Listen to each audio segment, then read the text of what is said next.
Good morning student. आज हम पाठ 9 शुरू करेंगे।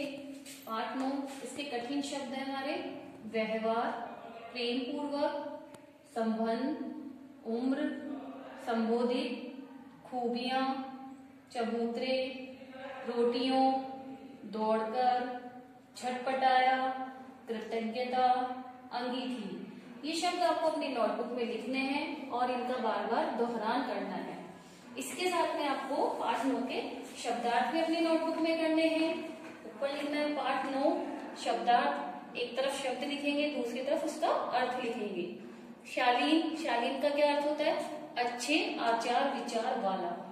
लाभ, लाभ का क्या अर्थ होता है? फायदा।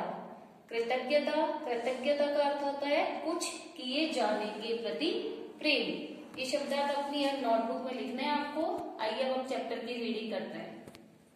पाठ 9 जीव प्रेमी। सत्यदेव बहुत शालीन व्यवहार का बालक है। शालीन यानी अच्छे आचार विचार वाला। वह सभी से प्रेम पूर्वक मुस्कुराकर बोलता है। सभी बड़ों से तो वह संबंध इस प्रकार बना लेता है कि जैसे वे उसे अपना ही समझने लगते। क्या समझने लगते हैं? कि यह हमारे घर का ही सदस्य है। सभी को उम्र के अनुसार चाचा जी, ताऊ जी, दादाजी, अंकल जी आदि से संबोधित करता है। वह अपने से बड़ों को अच्छे से संबोधित करता है। उनकी उम्र के अनुसार वह जान लेता है कि इन्हें क्या बोलना है। उसमें यही खूबियां नहीं हैं।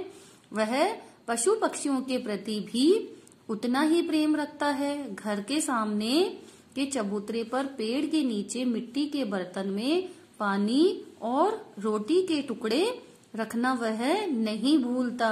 वह क्या करता है? पशु पक्षी भूखे और प्यासे रहते हैं, उनके लिए पानी भरता है और रोटी के टुकड़े वहां चबूतरे पर रखता है। उसे पता है कि गली के कुत्ते व पक्षी भूखे प्यासे होंगे।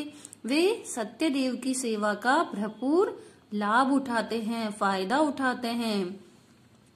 गली के कुत्ते उसे देखते ही दूर से दौड़कर आते हैं और पूंछ हिला हिलाकर उसके प्रति प्रेम और कृतज्ञता प्रकट करते हैं। कृतज्ञता यानी बिना कुछ किए जाने के प्रति प्रेम। वे उसका कुछ नहीं कर सकते, लेकिन फिर भी वे पूंछ हिलाकर प्रेम प्रकट करते हैं। एक दिन मंदिर के समीप एक पिल्ले ने उसे देखकर दर्द भरी आवाज में जैसे कुछ कहा और लेटे हुए ही पूंछ हिलाई। एक पिल्ला क्या था? बीमार हो रहा था, लेटा हुआ था और उसने पूंछ हिलाकर उसे कुछ कहने की कोशिश की और उसकी आवाज दर्द भरी लग रही थी सत्यदेव को।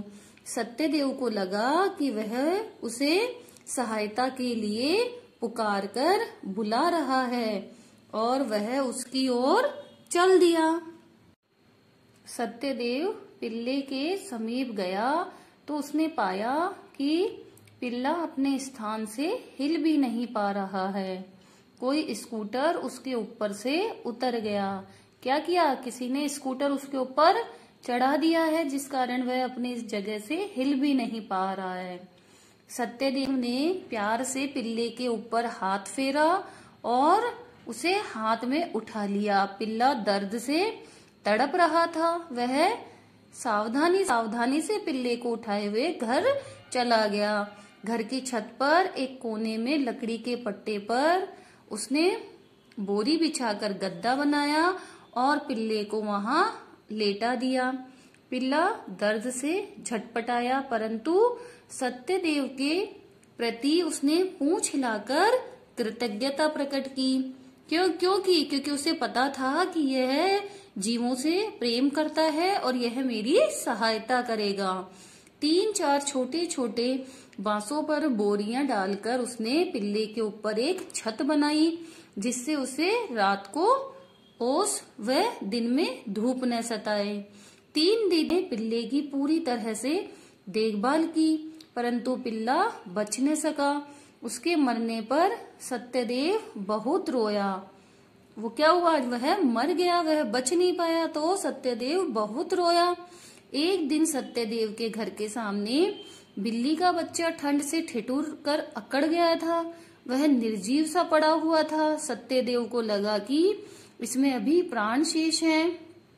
उसने उसे एक कपड़े में लपेटकर उठाया और अंगीठी में उपले जलाकर उसकी सिकाई की, क्योंकि उसे ठंड लग रही थी। अब वह क्या करता, उसने उसको सोचा कि इसे गर्मी की आवश्यकता है, तो उसने अंगीठी जलाई, उपले लगाकर अंगीठी जलाई और उसको गर्मी देने की कोशिश की।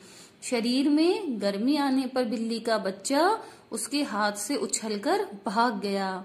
यह देखकर सत्यदेव को हंसी आ गई। उसके मुख पर संतोष के भाव थे। क्यों थे संतोष के भाव? क्योंकि उसे लगा कि मैंने इसकी जान बचा ली। जैसे मैं पिल्ले की नहीं बचा पाया था, लेकिन मैंने इस बिल्ली के बच्चे की जान बचा ली। उसका काम तो पूरा हो चुका था। इसलिए उसे हंसी आ गई कि चलो मैंने किसी की जान तो बचाई। तो बच्चों, हमें सभी की मदद करनी चाहिए, चाहे वो पशु पक्षी हों, जिसको भी हमारी मदद की आवश्यकता होती है उसकी हमें मदद करनी चाहिए। ओके बच्चों, अब अगली कक्षा में हम इस पाठ के प्रश्न उत्तर पढ़ेंगे।